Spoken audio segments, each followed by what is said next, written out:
یہ لو میری سنت، یہ لو میرا قرآن، یہ لو میری سنت۔ الحمد لله وكفى والصلاة والسلام على سيد الرسل وخاتم الأنبياء اللهم صل على سيدنا محمد وعلى آل سيدنا محمد وبارك وسلم۔ کھانا کھاتے ہوئے اگر کوئی لقمہ گر جائے تو اس گرے ہوئے لقمے کے اٹھانے میں قباحت یا کراہت محسوس نہیں کرنی چاہیے، سنت سمجھ کر اسے کھا لیا جائے تو ثواب عظیم حاصل کیا جا سکتا ہے۔ اس معاملے میں لوگوں کے کچھ کہنے کی پرواہ نہ کرے، شاید کہ اسی لقمے میں برکت ہو۔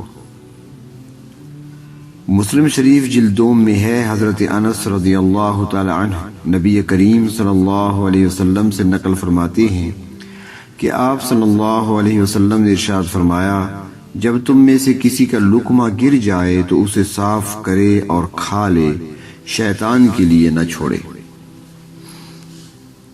اور مسلم شریف جلد 2 میں حضرت جابر رضی اللہ تعالیٰ عنہ سے منقول ہے کہ جناب نبی اکرم صلی اللہ علیہ وسلم نے ارشاد فرمایا، شیطان تم میں سے ہر ایک کے پاس آتا ہے، یہاں تک کہ کھانے کے وقت بھی آتا ہے، بس اگر تم سے کسی کا لقمہ گر جائے تو اسے صاف کر کے کھا لیا جائے، شیطان کے لیے نہ چھوڑا جائے، اور فراغت پر انگلیوں کو بھی چاٹ لیا جائے، اسے کیا معلوم کہ کھانے کے کس حصے میں برکت ہے۔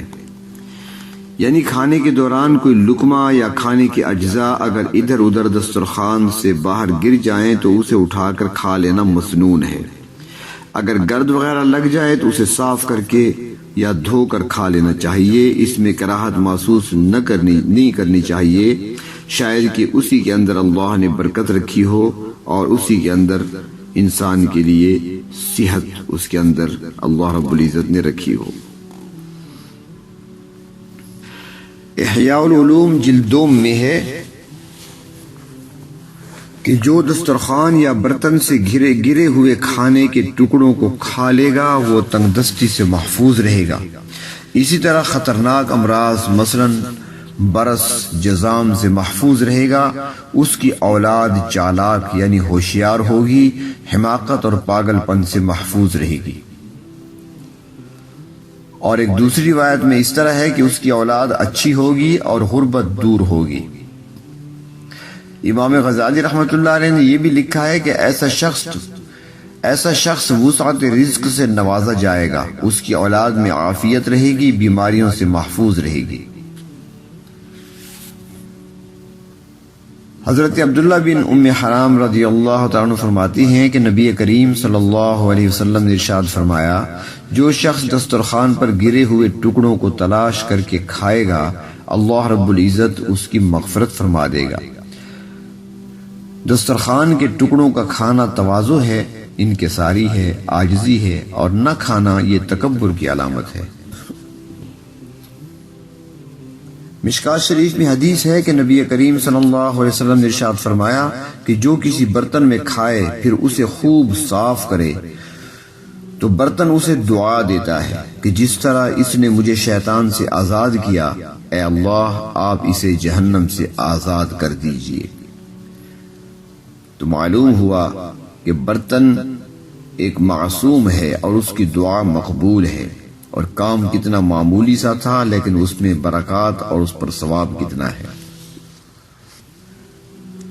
مسلم شریف جلد 2 میں ہے، حضرت جابر فرماتی ہیں کہ نبی کریم صلی اللہ علیہ وسلم نے ارشاد فرمایا کہ ہاتھوں کو رومال سے اس وقت تک نہ پونچھو تا وقت یہ کہ اسے صاف کر لو۔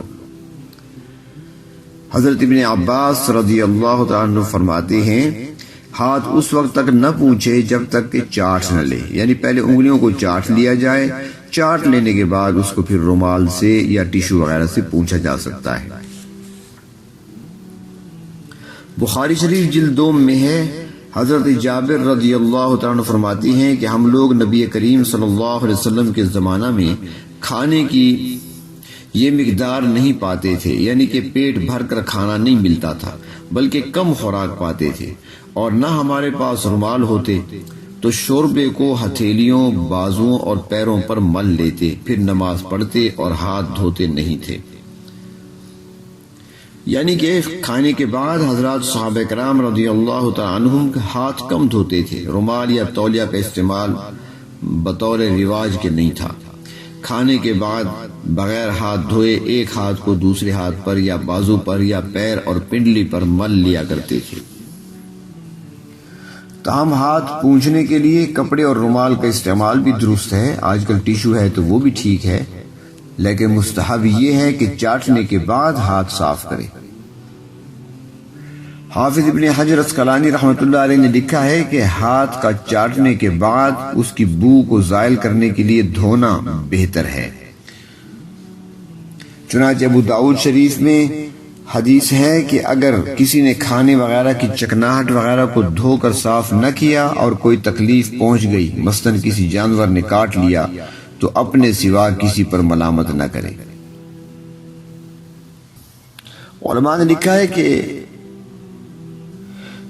کہ ہاتھوں کا ملنا اور مسح کرنا، یعنی پنڈلیوں پر ہاتھ ملنا، بازوؤں پر ملنا، تو جہاں دھونے کی ضرورت نہ ہو، فرمایا اور چپکاہٹ یا کوئی ایسی چیز کھائی ہے جس میں چپکاہٹ موجود ہے تو وہاں ہاتھ کا دھونا ہے۔ حدیث پاک میں ہاتھ دھونے کی ترغیب آئی ہے، اور اس کے چھوڑنے پر ممانعت آئی ہے کہ اس کو نہیں چھوڑنا، ترک نہیں کرنا یہ عمل، بلکہ کھانے کے بعد ہاتھوں کو دھونا ہے۔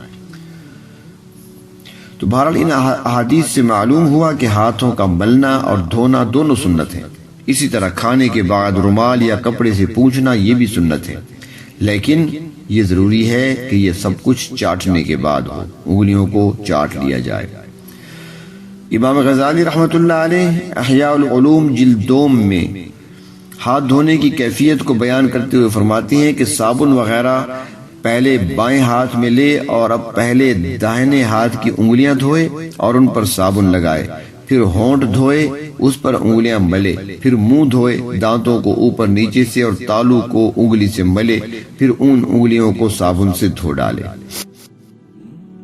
بخاری شریف میں روایت ہے، حضرت انس رضی اللہ عنہ فرماتے ہیں کہ نبی کریم صلی اللہ علیہ وسلم نے نہ کبھی میز پر اور نہ تشتریوں میں کھانا تناول فرمایا ہے۔ پوچھا پھر کس پر کھاتے تھے؟ تو جواب دیا دسترخوان پر۔ حضرت عائشہ صدیقہ رضی اللہ تعالیٰ عنہا فرماتی ہیں کہ ملائکہ جب تک دسترخوان بچھا رہتا ہے رحمت کی دعا کرتے رہتے ہیں۔ تو معلوم ہوا کہ دسترخوان پر کھانا سنت ہے، بغیر دسترخوان بچھائے کھانا خلاف سنت ہے۔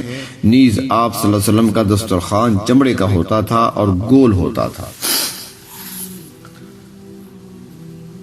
اور حضرت عیسیٰ علیہ السلام پر جو مائدہ اترا تھا وہ سرخ چمڑے کے دسترخوان میں تھا۔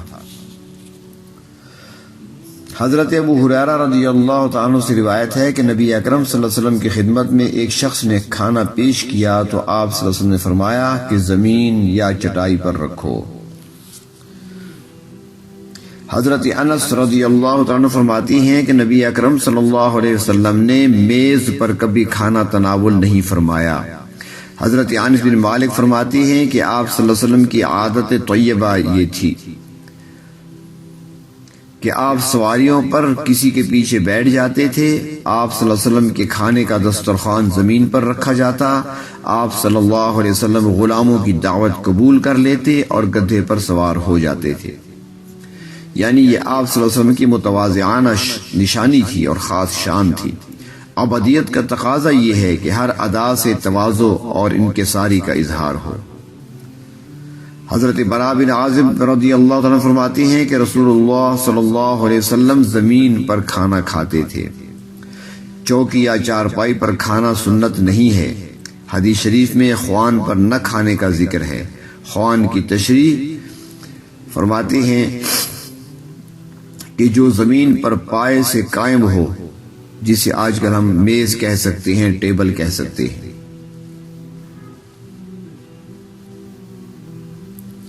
حضرت حسن بصری رضی اللہ رحمۃ اللہ علیہ کا قول ہے کہ میز اور کرسی پر کھانا یہ بادشاہوں کی عادت ہے۔ اسی طرح نبوی لیل و نہار میں ہے کہ آپ صلی اللہ علیہ وسلم نے میز کرسی پر بیٹھ کر کبھی کھانا تناول نہیں فرمایا، بلکہ زمین پر دسترخوان بچھایا جاتا اور آپ صلی اللہ علیہ وسلم اس پر کھانا تناول فرماتے تھے۔ میرا قرآن یہ لو میری سنت، یہ لو میرا قرآن